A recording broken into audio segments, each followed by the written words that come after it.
الاحتمالات تبقى متاحة دائما في كرة صحيح حاضر بقوة في صالح اللعبة. ونحن سنذهب مباشرة إلى ملعب مدينة زايد الرياضية. نور الأخضر، مساء النور عليك وعلى كل المشاهدين الكرام. مساء النور على أرض الواقع. أصبح العين في المباراة النهائية لمنافسة مواجهة الريال هنا راس براس، داش ضد 11. عيسى في حراسة المرمى، محمد فايز واسماعيل أحمد، محمد أحمد ويورنتي ولوكا مودريتش.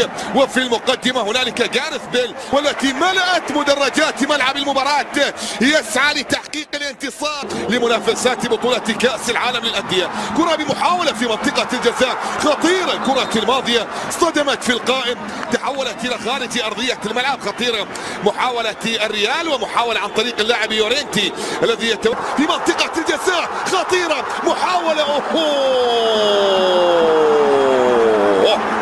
استغلال للخطأ ماركوس بيرغ في منطقة الجزاء، لكن المحاولة الماضية وكان خطير على مرمى تيبو كورتوا. والكرة والمحاولة الماضية اليمنى وصلت إلى لوكاس فاسكيز في منطقة الجزاء، رأسية تأتي لكن الكرة بعد ذلك من محمد أحمد إلى خارج أرضية الملعب. ركنية على يسار حارس المرمى خالد عيسى، ركنية لمصلحة ريال مدريد. هذا عجب العجب يأتي بأن يبعد أبطال القارات على أساس أن عودة البرازيلي كاسيميرو ممكن أن تبعد يورنتي مرة أخرى.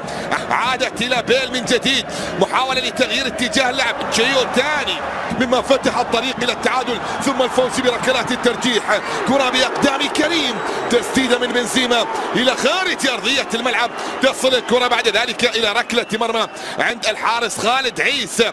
هذه الكرة ممكن أن يسجل العين، حسين الشحات في منطقة الجزاء.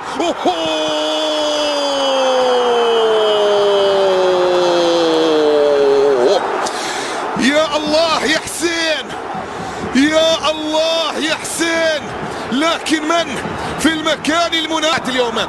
فاسكيز عرضية في منطقة الجزاء وصلت إلى كريم مودريتش، تسديده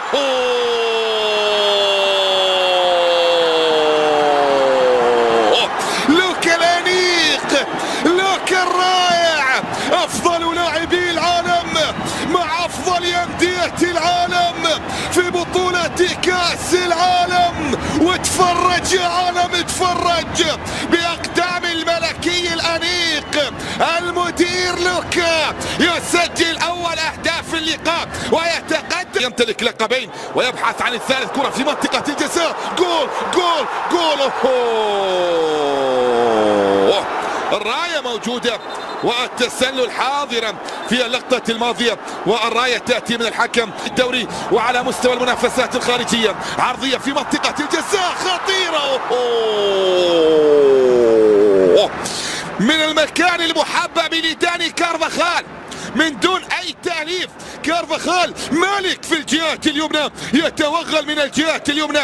هنالك على حساب الرجاء في المغرب، يأتي بعد ذلك ليفوز تزيد عن طريق مودريتش.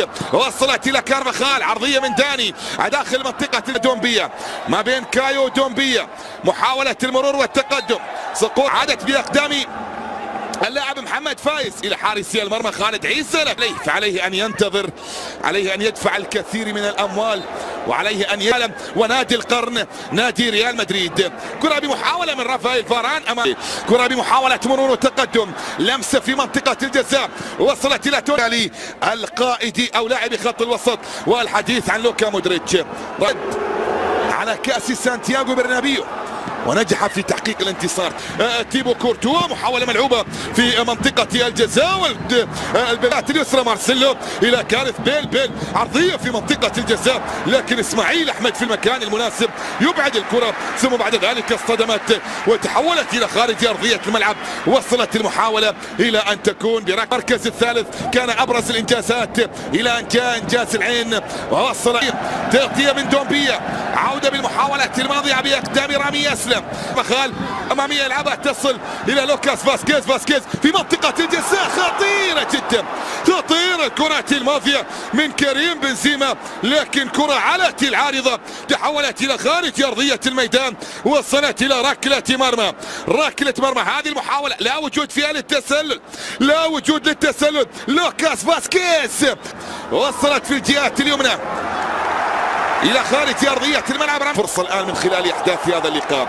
كايو في الجهه اليسرى، محاوله مرور، لمسه في الجهه اليمنى، خطا. اسماعيل يتقدم، كايو يلعبها، قدم يلعب الكره الى كارفاخال، يدخل الى منطقه الجزاء، التصدي ياتي من محمد. وفي الجانب المقابل من اجل هدف اخر، عرضيه راسيه. خالد عيسى يواصل التألق، جبل حفيت في العين، وهنا خالد عيسى في مدينة زايد، وما بين أفضل لاعبي العالم لوكا مودريتش، لكن من جديد خالد عيسى، من جديد خالد عيسى. هذه المحاولة الماضية يا الله، حلوة الكرة والمحاولات الماضية. خط الدفاع كان يمتلك مجموعة أخرى من الأسماء شكلت حضورا متميزا جدا. الدقائق الخمس الأخيرة قبل نهاية أحداث شوط المباراة الأول، عرضية توني كروس أو هذا على كريم بنزيما، كرة محاولة في منطقة الجزاء، والتسديدة تأتي، لكن أيضا التصدي استبسال رائع جدا من مدافعين نادي العين بالنسبة لمحمد فايز. اسماعيل أحمد، ومن خلف هؤلاء يأتي حارس المرمى خالد عيسى، الثلاثي الذي يقدم أداء جيدا من خلال أحداث هذه المواجهة وفي شوط المباراة الأول إلى الآن.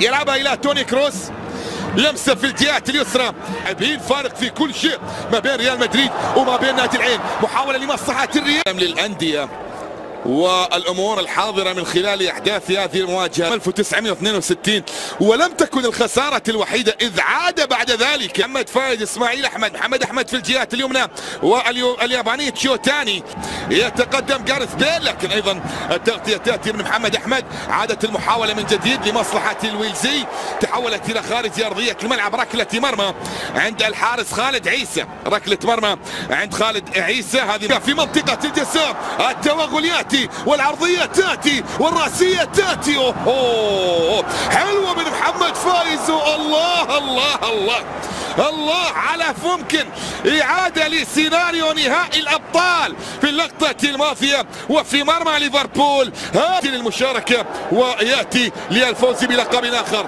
محاولة تصل في منطقة الجزاء، أبعدت عن طريق القائد إسماعيل أحمد، مرتدة لمصلحة نادي العين في الجهة اليسرى. كايو ينطلق، يبحث عن من؟ يبحث عن مساعد. كأس العالم سجل اللاعب الكبير في كرة القدم السعودية الهريفي، كرة بمحاولة خطيرة جدا، خطيرة. الكرة الماضية مرت إلى خارج أرضية الملعب. بنزيما لم يسجل في هذه النسخة، لم يسجل في النسخة الماضية، لم يسجل في نسختين متتالية. تكون مباراة الريال مباشرة بعد نصف النهائي امام ريفر بليت. الامور من كره باقدام ريان يسلم في منطقه الجزاء، وبعدت الكرات الماضيه، عادت الى محمد عبد الرحمن شقيق عمر عبد الرحمن، انتقل الى نادي الهلال واصيب بعد ذلك، نسال الله العلي القدير ان يشافيه. سقوط في منطقه الجزاء، حكم المباراه يعلن عن استمراريه اللعب، وكما ذكرت ايضا فان الانتصارات اقتصرت على هذه الانديه الثلاثه. محاولة في التغطيه، محاوله لمصلحه الريال، كريم ملعب ركنيه، ارضيه في منطقه الجزاء، وبعدت من امام راموس، تسديده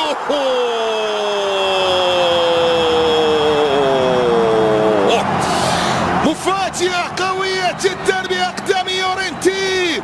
يورنتي يسجل، يضع الكره في شباك عيسى ويعلن عن ثاني الاهداف، يسجل ويطلق الافراح في مدريد ليعلن عن التقدم المستحق. كره من حسين الشحات، عرضيه في منطقه الجزاء، وصلت راسيه مثالي جدا من لوكاس فاسكيز الى جاريث بيل، يلعبها لكن الى خارج ارضيه الملعب، الى خارج ارضيه الملعب. الكره والمحاوله الماضيه تصل الى ركله مرمى هذا الويلزي جاريث بيل، والركور في الجهة اليمنى. كايو على مشارف في منطقة الجزاء، يسدد. دقيقة رقم 64، ركنية لمصلحة نادي العين، عرضية في منطقة الجزاء من داني كارفاخال، لكن تمريرة الله الله الله الله الله الله على، حاول أن يستغل خروج حارس المرمى خالد عيسى، لكن إلى خارج أرضية الملعب، إلى خارج أرضية الملعب. مسمى جديد، مسمى قديم، انتر كونتيننتال، كاس عالم محاولة لمصلحة كارفاخال، لوكاس فاسكيز في منطقة الجزاء، لكن بعد بها السابع على مستوى هذه البطولة. تأتي بعد ذلك البرازيل أن يلعب مباراته المؤجلة يوم 3 يناير، يوم 3 يناير القادم. كرة تصل إلى مارسيلو في الجهة اليسرى، يبحث عن التقدم الآن، يضطر. أقيمت 3 نهائيات لبطولة كأس العالم للأندية وهذا الرابع. كرة في منطقة الجزاء، راموس القائد يسجل، يضع بصمته، يرتقي ويضع الكرة في المرمى ويعلن رسميا عن تتويج الريال بطلا لمسابقة كأس العالم للأندية. كرة في شباك عيسى.